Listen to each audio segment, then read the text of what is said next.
British রাজত্বের শেষ সময়ে বাংলার এক গ্রাম ছিল আলমপুর। গ্রামটা ছিল নির্জন, পাথুরে রাস্তা, ঝোপঝাড় আর একটা রহস্য মোড়ানো পুরনো শ্মশানঘাট। গ্রামে কেউ রাত নামলেই বাইরে বের হতো না, কারণ রাত নামলেই শোনা যেত এক বাঁশির সুর, যেটা দূর থেকে ধীরে ধীরে কাছে আসে, তারপর থেমে যায় কোনো এক দরজার সামনে। গ্রামের বুড়োরা বলতো ওটা অঘরীর বাঁশি, যে শুনে সে আর ফিরে আসে না। রায়হান ছিল ঢাকার কলেজে পড়ুয়া এক ছাত্র। ছুটিতে সে তার মামা বাড়ি আলমপুরে আসে। মামা গ্রামের স্কুলে মাস্টারি করেন। শুরুতে সবকিছুই স্বাভাবিক লাগে রায়হানের, কিন্তু এক রাতে সে শুনতে পায় সেই রহস্যময় বাঁশির সুর। জানালার ফাঁক দিয়ে বাইরে তাকিয়ে সে দেখে এক কালো, কুয়াশায় মোড়ানো ছায়ামূর্তি হাতে বাঁশি ধরে আছে। তার মুখ দেখা যাচ্ছে না, কিন্তু সে ধীরে ধীরে ঘুরে তাকায় রায়হানের দিকে। পরদিন সকালবেলা রায়হান মামাকে জিজ্ঞেস করে। মামা চুপ হয়ে যায়, তারপর ধীরে ধীরে বলে ওটা অঘরী, কালো জাদু। সে বহু বছর আগে এখানে এসেছিল। মানুষের আত্মা, শিশুদের গাছের ছায়া, পাথরের ছায়া সব দিয়ে সে তৈরি করেছিল এক নিষিদ্ধ জাদু। বাঁশি বাজিয়ে সে ডাকে আত্মা, আর যাদের ডাকে তাদের নিয়ে যায় নিজের জন্ম। কিন্তু সে ভুল ভাঙে যখন একদিন বিকালে সে চলে যায় পুরনো শ্মশানে। সেখানে সে পায় এক মাটির গর্তের উপর চোখে লালচে আভা, এক অঘরী।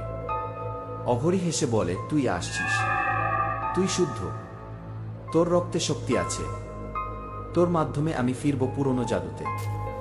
রায়হান দৌড়ে পালায়, কিন্তু সে বুঝতে পারে কিছু একটা তার পেছনে লেগে গেছে।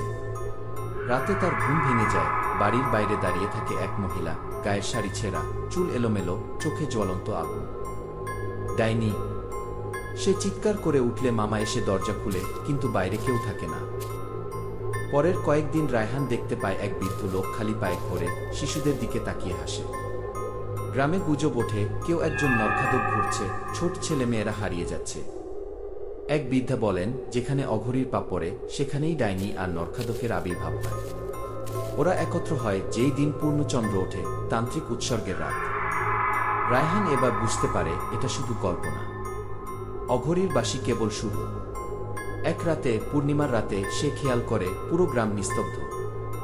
বাঁশির সুর আবার বাজছে। সে জানে এবার সে ঘরে বসে থাকলে চলবে না। সে ছুরি, পবিত্র তাবিজ আর তার দাদার দেওয়া কোরআনের আয়াত নিয়ে বের হয়।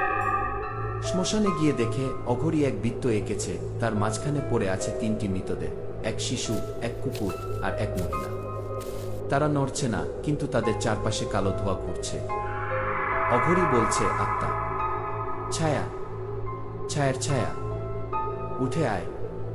হঠাৎ সেই ডাইনি গাছের ডালে বসে হাসতে হাসতে বলে, আমরা এসেছি, এবার উৎসর্গ দে। তখনই রায়হান তাবিজ ছুড়ে দেয় অঘরীর দিকে। অঘরী চিৎকার করে ওঠে, তার চারপাশে আগুন জ্বলে ওঠে। কিন্তু ডাইনি আর নরখাদক এসে রায়হানকে আক্রমণ করে। এক ভয়ানক লড়াই শুরু হয়। তান্ত্রিক মন্ত্র, জিনের ছায়া, কালো আগুন, বাতাসে পাথর উড়ে আসে। রায়হান কাঁপতে কাঁপতে আয়াত করতে থাকে, আর একসময় সে দেখতে পায় এক সাদা আলোর মানুষ দাঁড়িয়ে তার পাশে। সে বলে, আমি নূর, আমি এক ভালো জিন। অঘরীকে অনেক আগেই তাড়িয়েছি, কিন্তু সে আবার ফিরে এসেছে। তুই সাহস দেখাইছিস, এবার আমরা একসাথে ওদের শেষ করব। নূর তার হাত উঁচু করে এক শক্তিশালী আলোর নূর ছড়ে অঘরীর দিকে। ডাইনি চিৎকার করে আগুনে পুড়ে যায়, নরখাদক বৃত্ত থেকে ছিটকে পড়ে গাছে নিচে। অঘরী মাটিতে পড়ে কাঁপতে থাকে। রায়হান দৌড়ে যায় ওর কাছে এবং তার কপালে ছুঁয়ে দেয় পবিত্র আয়াত লেখা তাবিজ। অঘরী চিৎকার করে ওঠে, তার চোখ থেকে আগুন বেরিয়ে আসে, আর সে ধীরে ধীরে মাটির নিচে গলে যায়। চারপাশে নিস্তব্ধতা নামে, কুয়াশা কেটে যায়, বাঁশির সুর থেমে যায়। পরদিন গ্রামবাসী দেখে শ্মশান এখন খালি। অঘরী নেই, ডাইনির গন্ধ না। রায়হান নিঃশব্দে বলে, কালো জাদু শেষ।